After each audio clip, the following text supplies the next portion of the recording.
but they're supposed to be good at what they're supposed to do, which is policing, creating laws, creating structures. That's what the government is supposed to do.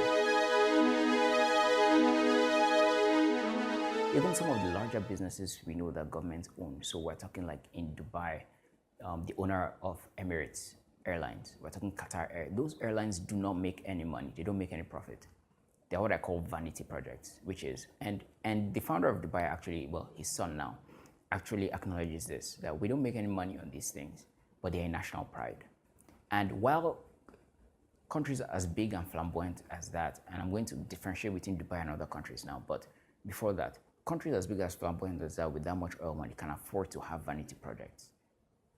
But countries like Nigeria cannot afford to, even though we have oil money. Now, the difference between Dubai and Nigeria is this. Dubai has, billions in oil reserves, in oil money, right?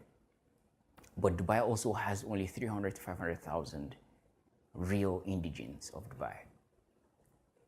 So you have a lot of money with very few people. They also were lucky to have a visionary leader. So one of those like King Solomon, King David types that we don't seem to have anymore in this world.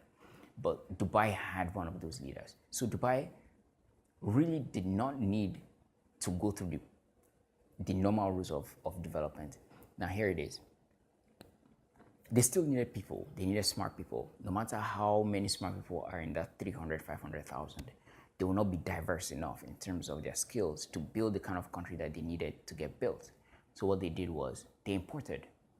Dubai imports everything, including its people. It imports the smart. Dubai will pay a handsome amount to have the smartest people come to their countries. That's what Dubai does. The people are the most important. So they brought the best chefs, they brought the best builders. If you want a building done in Dubai, just think of the most radical. I've heard that there were buildings that were refused in Dubai because we're not radical enough. So come with the most radical ideas and the most radical, and let's build, right? And then to get those buildings filled, they brought bigger corporations in. They reduced the tariffs in the border so that more goods are coming. So if you're poor and you go to Dubai, you still find a place because there's no tariffs. Everything is cheap. You can buy there to resell somewhere else, right?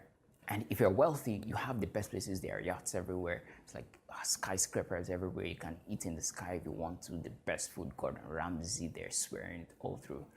You have the best things in Dubai if you want it. Now, that's the Dubai model. Again, it's the people. The people are the most important in this case because he still had to import the smartest people to come in and do the work. Now, let's go back to Nigeria. Nigeria, you have, 200 million people. How many are you going to import from outside? That's the first thing. The second thing is, why would they want to come? Now, those who know Dubai very well will know that Dubai is an Islamic country, meaning they have elements of Sharia law in their national law. Now, you would also know that Dubai had to suspend a lot of that Sharia law within its own national borders in order to allow more people to feel at home, to bring the British in, the Americans in, the West, the guys that like to drink, smoke, and are very sexual. They brought them in. They turn a blind eye to those things. They have some semblance of liberty, so they can speak, say, and act, as long as they don't flamboyantly throw it in the faces of the traditionalists. That was the compromise that they reached. So they still had to create the environment within the country, even if they were importing the people. Now, Nigeria, for example, cannot import that. The ratio of people in Dubai cannot be imported to Nigeria. They can't. There are just too many people. Secondly, why would they want to come? There's no environment for them to come to. So you have a dead environment in Nigeria in terms of bringing in smart people. And then you have too large of a population for you to import that many smart people. So what's the next thing you do? You do what most other countries, and I think this is the better way to do it because Singapore did it too and it worked, which is you allow your own smart people work. It's that simple, yeah? It's really that simple. Allow your own smart people work. Now, some people will say, oh, technology has gone this far.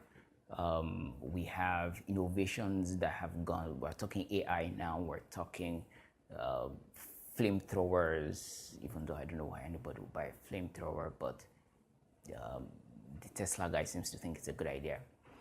Actually, if I had money, I'd buy one, but that's another point. But so you have all these flamboyant things being built, right? Where are we going to start? Well, here's the thing. Development actually occurs when you have individuals creating solutions to their own problems, right? You create something for yourself. When it works for you, you can sell it to somebody else. How do I know this? That's how the fridge came to be, the microwave. It's not some spiritual thought, if I'll put it that way. It wasn't a divine thought. It's that there was a problem. Somebody thought, what's the best way for me to reheat food in 2 minutes, right? And they built it. If you go and read the stories of Apple computers and you read the stories of PayPal, from where the Tesla owner Elon Musk came from, you would see that many of them were building solutions to problems that they had. That was the strength of Silicon Valley. That has been the strength of many industrialists since the beginning.